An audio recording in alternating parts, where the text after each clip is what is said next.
से लिया और अपनी संवेदनशीलता के लिए तो जान ही जाते माननीय मुख्यमंत्री शिवराज सिंह, और उन्होंने वो कुछ राशन कार्ड उनके अलावा भी 25 कैटेगरी जो जैसे श्रम विभाग वाले थे, कुछ और भी पूरे 25 कैटेगरी ऐसी थी, उन्होंने किया कि इनको भी 1 या 2 माह का खाद्यान्न दिया जाए।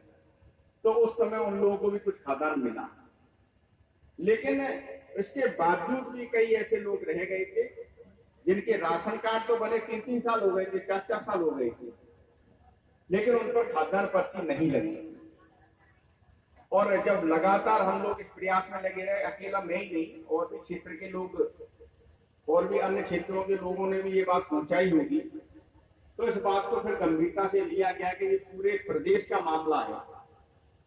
हम अगर अपने भिंड विधानसभा की बात करें तो मुझे लगता है कि 5000 परिवार, 5000 लोग नहीं, लगभग 5000 परिवार, ज्यादा भी हो सकते हैं, इससे लाभान्वित होंगे।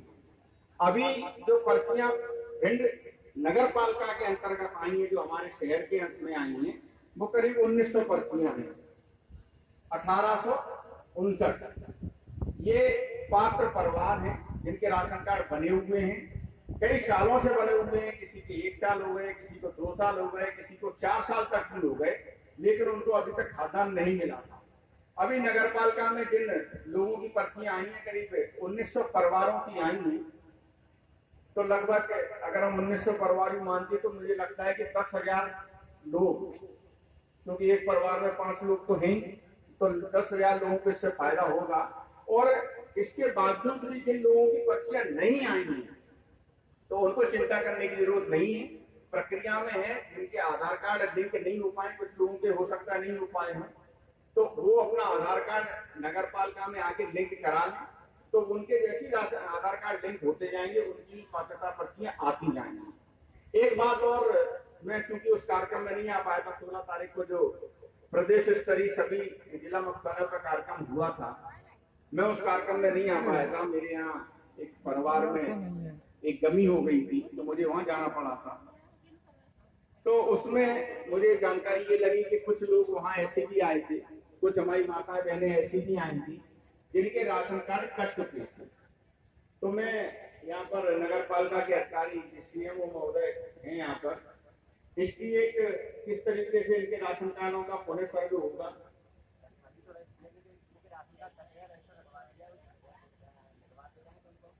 ये बता रहे हैं कि इनका कोई इन्हें रजिस्टर रखवाया है।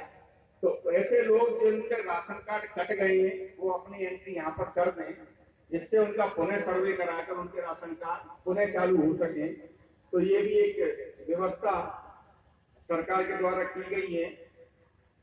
देखिए, मैं लगातार आपके आशीर्वाद से जो भी आपने मुझे काम सौंपा था, आपकी सेवा करने का काम सौंपा था, उस कार्य को लगातार पूरी ईमानदारी के साथ, पूरी मेहनत के साथ करने का पूरा प्रयास कर रहा हूँ।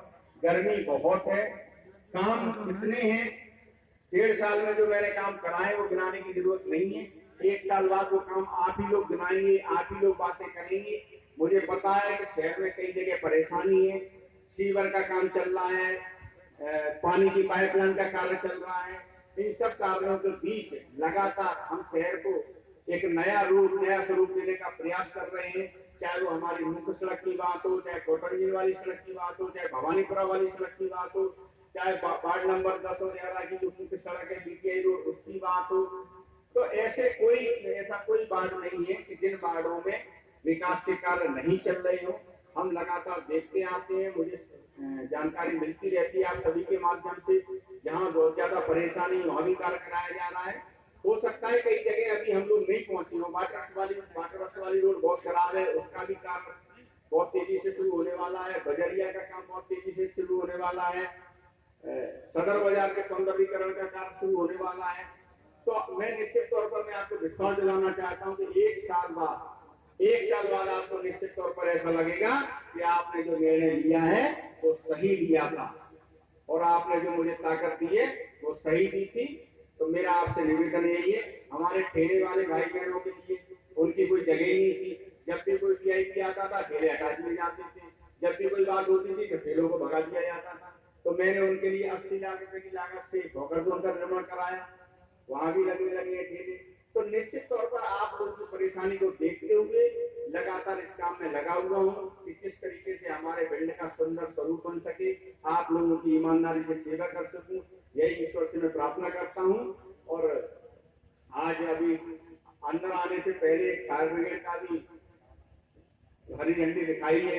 मैं जो भानु भाई साहब हमारे बैठे हुए भास्कर वाले, मैं इनसे ये कह रहा था कि भिंड नगर पालिका बड़ी है, लेकिन भिंड नगर पालिका में भी उतनी अच्छी फायर ब्रिगेड नहीं थी। यहाँ की फायर ब्रिगेड से अच्छी फायर ब्रिगेड अकोला नगर पंचायत में थी। तो ये बात मैंने जब ये पहले सीएमओ थे, बीच में ट्रांसफर हो गए, तो उस समय उनसे कही थी कि फायर ब्रिगेड एक अच्छी सी खरीदो, आधुनिक फायर ब्रिगेड। तो 40 लाख रुपए की लागत से वो भी अपने को आ चुकी है।